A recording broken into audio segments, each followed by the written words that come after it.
व्यवसाय, व्यापार या महाजनी के काम के श्रम में एक तरफ होती है खरीद और दूसरी तरफ होती है बिक्री। ये श्रम माल और पैसों के बीच के विनिमय यानी एक्सचेंज को सरल बनाता है। इस श्रम की जरूरत न तो माल के उत्पादन के लिए होती है, न ही उसके उपभोग के लिए। किसी प्रोडक्ट में इस श्रम का मूल्य भी नहीं जोड़ा जाता, क्योंकि व्यवसायी मजदूरों का श्रम विनिमय से जुड़ा होता है और विनिमय का श्रम उत्पादों के मूल्य को नहीं बढ़ाता। किसी कपड़े की दुकान में ये मजदूर कपड़ों को उठाने, ग्राहक को कपड़े के बारे में समझाने, उसे नापने, काटने, पैक करने, पैसे लेने और बचे कपड़े को वापस उसकी जगह रखने जैसे कई सारे काम करते हैं। ये मजदूर अनुत्पादक श्रमिक कहलाते हैं और इनका श्रम कहलाता है अनुत्पादक श्रम। कमला, जो एक पूंजीपति के घर में खाना बनाने वाली अनुत्पादक श्रमिक है, उसी की तरह कपड़े की दुकान पर काम करने वाले ये मजदूर भी अपने मालिक यानी व्यावसायिक पूंजीपति को अपना अतिरिक्त श्रम दे देते हैं। इनके इस श्रम के खर्चे और दुकान के रखरखाव के खर्चे मिलकर बन जाते हैं व्यवसाय की लागत यानी परिचालन की लागत। वैसे इसे व्यावसायिक कमीशन भी कहते हैं। मान लीजिए कि अगर व्यापारी 120 रुपए की शर्ट बेचता है, उसे 5 रुपए कमीशन मिलती है। इसका मतलब ये नहीं है कि व्यापारी शर्ट बनवाने वाले पूंजीपति से 120 रुपए की शर्ट लेकर उसे 125 रुपए में बेचता है, बल्कि शर्ट बनवाने वाला पूंजीपति इस व्यापारी को यह शर्ट 115 रुपए में देता है, जिसमें व्यापारी अपने कमीशन का 5 रुपया जोड़कर ग्राहक को 120 रुपए में देता है। ये 120 रुपए का दाम शर्ट बनवाने वाले पूंजीपति ने तय किया होता है। यही किसी प्रोडक्ट का वास्तविक मूल्य होता है। कुल मिलाकर बात यह है कि व्यापारी के कमीशन का ये 5 रुपया शर्ट के अतिरिक्त मूल्य का ही हिस्सा होता है, जो शर्ट बनाने वाले मजदूरों के अतिरिक्त श्रम से हासिल होता है। फिर व्यापारी की दुकान पर काम करने वाले मजदूरों के श्रम का क्या होता है, वो कहाँ चला जाता है? दरअसल कमीशन के इन 5 रुपयों में से 1 रुपया व्यापार के साधनों पर खर्च हो जाता है, 2 रुपया मजदूरों की मजदूरी पर खर्च हो जाता है और बाकी बचे 2 रुपये जो अतिरिक्त श्रम का मूल्य है, उन्हें व्यापारी अपने मुनाफे के तौर पर अपने पास रख लेता है। अब गौर करने वाली बात यह है कि ये मजदूर करते तो हैं 4 रुपए का श्रम, लेकिन इन्हें मिलते हैं केवल 2 रुपए। बाकी 2 रुपए का अतिरिक्त श्रम व्यापारी को मिल तो जाता है, मगर ये पैसों में नहीं बदलता, बल्कि इस श्रम से उसका खर्चा घट जाता है। शॉर्ट में कहा जाए तो माल और पैसे का एक्सचेंज यानी विनिमय करवाने के लिए ही करोड़ों रुपए और लाखों वर्ग फुट जगह को व्यापार और दुकानों पर फिजूल में खर्च कर दिया जाता है। यह सब होता है पूंजीवाद की वजह से। अगर कोई ऐसी व्यवस्था बन जाए जिसमें विनिमय की जरूरत ही ना हो, तो फिर यह सारा खर्चा बच सकता है। आप हैरान हो रहे होंगे कि मैं कैसी अजीब बातें कर रहा हूं, लेकिन अगर आप रंगनायकमा जी की लिखी किताब मार्क्स की पूंजी का परिचय पढ़ लें तो आपको बिल्कुल भी हैरानी नहीं होगी। ये सारी बातें समझ में आ जाएंगी। अच्छा, अब तक हमने सिर्फ मालिक और मजदूर की ही बात की है, लेकिन लगभग हर देश में छोटे किसान, बढ़ई और दर्जी जैसे स्वतंत्र उत्पादक भी होते हैं, जिनका श्रम और उससे बनी चीजें पैसे में बदल जाती हैं। यानी किसी भी देश में जितना पैसा होता है, उसमें इन स्वतंत्र उत्पादकों के श्रम से बने पैसे भी शामिल होते हैं।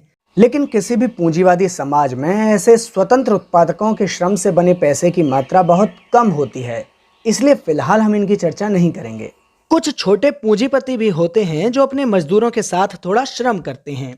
इनके श्रम से भी पैसा पैदा होता है, लेकिन अभी हम इनकी भी चर्चा नहीं कर रहे, बल्कि यहाँ हम अपना सारा ध्यान कोई श्रम न करने वाले पूंजीपतियों और सारा श्रम करने वाले मजदूरों पर लगा रहे हैं, ताकि ये पता कर सकें कि हमारे समाज में पाए जाने वाले सारे पैसे असल में होते किसके हैं। इसके लिए उसी 120 रुपए की शर्ट का उदाहरण ले लेते हैं, जिसको बनाने में 80 रुपए के उत्पादन के साधन और 40 रुपए का श्रम लगा था। इस 40 रुपए में से 20 रुपए तो उत्पादक श्रमिकों को मिल जाते हैं और बाकी 20 रुपयों का क्या होता है, आइए देखते हैं। इस 20 रुपए का एक हिस्सा जमीन के मालिक के पास जाता है। ये लोग उत्पादक श्रमिकों के अतिरिक्त मूल्य और घरेलू नौकरों के अतिरिक्त श्रम के बूते सारा जीवन ऐश करते हैं, खुद कोई श्रम नहीं करते। दूसरा हिस्सा महाजनों के पास जाता है। ये महाजन कमीज बनाने वाले उत्पादक श्रमिकों के अतिरिक्त मूल्य व्यापार मजदूरों के अतिरिक्त मूल्य और घरेलू श्रमिकों के अतिरिक्त श्रम के बूते ऐश करते हैं, खुद के श्रम से एक पैसा भी पैदा नहीं करते। कुछ लोग स्वतंत्र व्यापारी भी होते हैं, जिन्हें उत्पादक श्रमिकों के अतिरिक्त मूल्य का एक हिस्सा कमीशन के तौर पर मिलता है। लेकिन ये लोग किसी पूंजीपति की तरह दूसरों के श्रम के बूते नहीं, बल्कि अपने श्रम के बूते अपना जीवन चलाते हैं। उत्पादक श्रमिकों के अतिरिक्त मूल्य का एक हिस्सा सूदखोर पूंजीपति को बिना कोई श्रम किए ही ब्याज के तौर पर मिल जाता है। एक और हिस्सा सरकार के पास जाता है टैक्स के रूप में, जिससे सरकारी दफ्तरों, पुलिस, सेना, अदालत, जेल आदि सब के खर्चे चलते हैं और इसी पैसे से तमाम मंत्री मोटी तनख्वाह पाते हैं और दुनिया घूमते हैं। देश के वीर सिपाही और बहादुर पुलिस वाले भी अनुत्पादक श्रमिक होते हैं, मगर उनका काम उस पूंजीपति वर्ग की हिफाजत करना होता है जो मजदूरों के श्रम का शोषण करता है। जब मजदूर अपने शोषण के खिलाफ आवाज उठाते हैं, तब ये आंदोलन को कुचलने के लिए अपना सारा श्रम लगा देने पर मजबूर हो जाते हैं और फिर उत्पादक श्रमिकों के अतिरिक्त मूल्य में से जो बचता है वो मुनाफे के तौर पर उत्पादक पूंजीपति के पास चला जाता है। ये पूंजीपति इसके अलावा उत्पादन की जगह पर और अपने घर में काम करने वाले अनुत्पादक श्रमिकों के अतिरिक्त श्रम का भी प्रयोग करता है और जिंदगी के मजे लेता है, खुद कोई श्रम नहीं करता। यानी कमीज की बिक्री पर मिले 20 रुपए के अतिरिक्त मूल्य का एक हिस्सा तो होता है अनुत्पादक श्रमिकों के पास में और दूसरा हिस्सा उन पूंजीपतियों के पास में होता है जो बिना कोई श्रम किए इस पर कब्जा कर लेते हैं। अगर कमीज में लगे उत्पादन के साधनों की बात करें तो वो भी वैसे ही तैयार होते हैं जैसे कमीज तैयार होती है। तो अगर उनके मूल्य की बात करें तो उसकी भी वही कहानी होती है जैसे कि कमीज की कहानी होती है। इसी तरह अगर और पीछे चलते चले जाएं तो एक स्थिति ऐसे भी हमें मिलेगी जहां पर कोई भी पुराना श्रम नहीं होता, सिर्फ नया श्रम होता है। इसके बारे में अगर जानकारी हासिल करनी है तो इस वीडियो सीरीज के शुरुआती कुछ एपिसोड्स जरूर देखने होंगे।